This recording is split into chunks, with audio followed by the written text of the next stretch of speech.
Hi guys, it's Lynn again. So we're going to do more practice with the 30, 60, 90 triangles here. It's so important that you get really good at these. It will make your life a lot easier for the rest of the class. So we're going to do more practice here.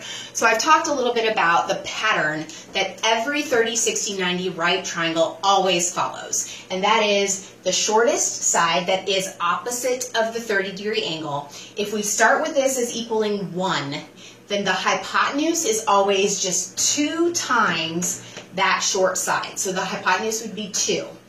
And the other side, the other leg that's right next to 30 degrees is actually the short leg times the square root of 3. So this is technically 1 times the square root of 3. I always remember that the side right next to or adjacent to 30 degrees has a radical 3. 30 degrees, radical 3 kind of go together, okay? So we're going to do more practice, a little bit trickier examples this time.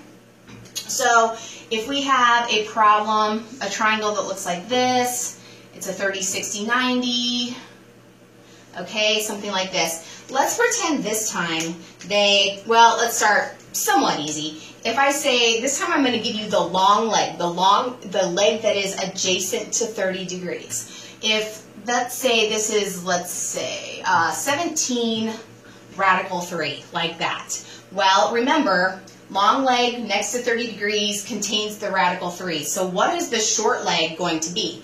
It's just going to be that number that is multiplied by the radical 3. So the short leg that's opposite of 30, in this case, will be just 17.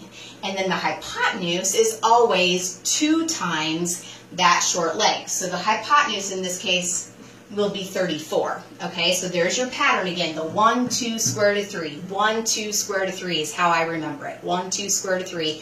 Making sure that you know the 2 is always on the hypotenuse and the square root of 3 is always adjacent to the 30-degree angle. Let's do some trickier ones because you know they're going to throw you some curveballs. How about if I say something like,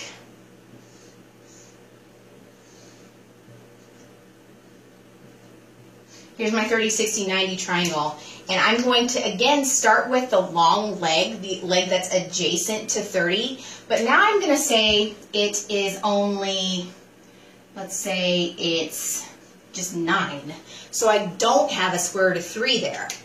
Well, crap, what do? What does this mean? What this means is, technically, you do 9, if we still consider it, it's something times the square root of 3. In other words, if I went back to my original triangle, to get from the square root of 3, the long leg, to the short leg, to get from square root of 3 to 1, I had to divide by the square root of 3. So if they give you the long leg, what you're actually going to do to get to the short leg is divide by square root of 3, which makes sense. That's what we did here, right? To get from 17 square root of 3 to 17, we just had to divide by the square root of 3. And in this case, it canceled out.